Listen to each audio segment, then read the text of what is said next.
นะ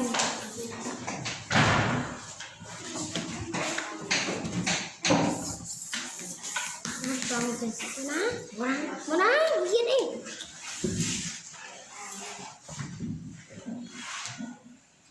จะเย็นนิดนึงโอ้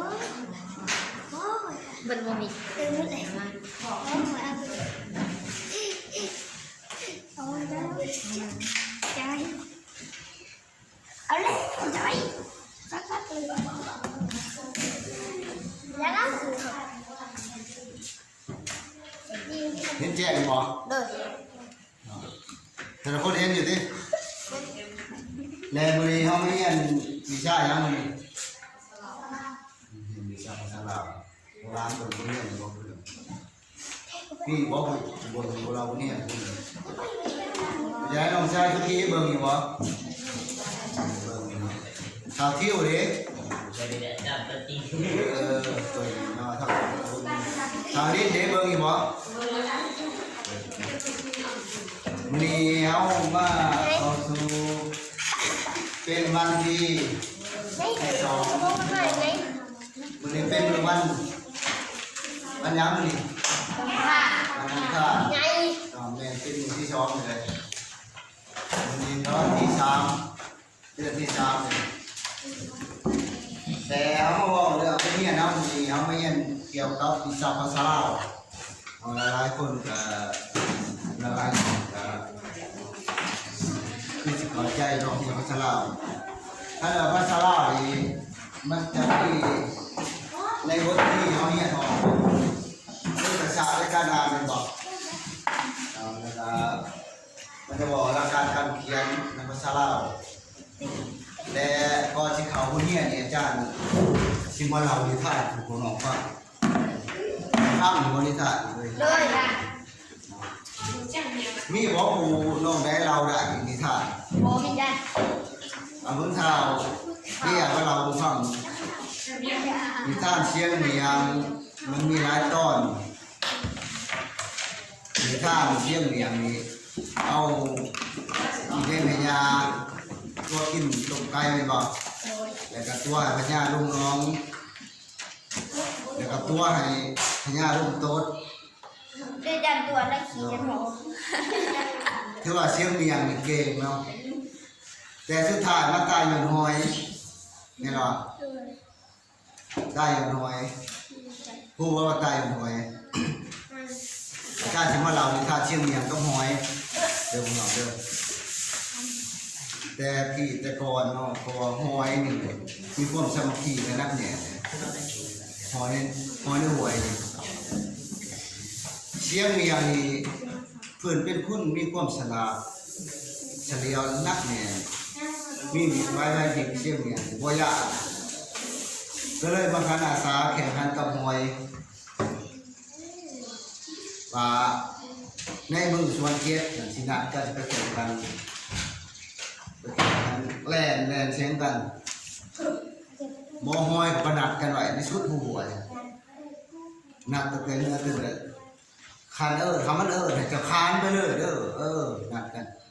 หอยปุ๊บขันมาซิมเมียงมาแล้วซิมเมียงไปอะไรวะมันหนักกันอยู่ว่างขาหินตรงนั้นไปแล้วพอซิมเมียงขาสันสาแบบพร้อมแล้วบ่มองน้อยแบบพร้อมแล้วก็เลยพากันแข่งขันกันมานี่มีกรรมการอย่างขาหอย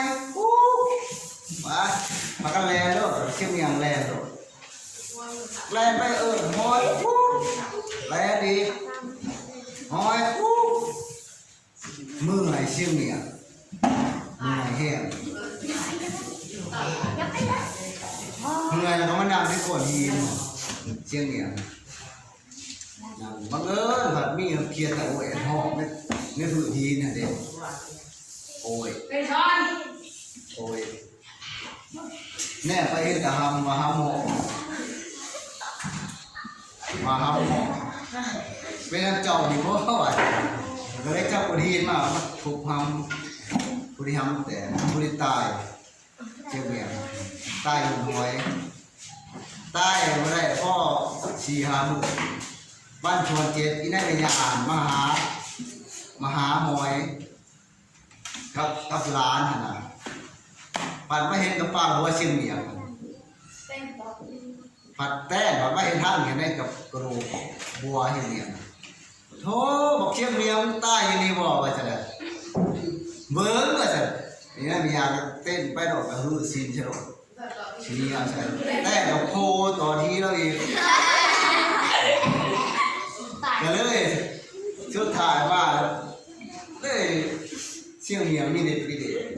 ไม่บอกแต่ว่ามาตกพอดปัจจุบันนี้น้องเขาบิดใหญ่เป็นกันไปอยู่ภาคอีสานเหมือน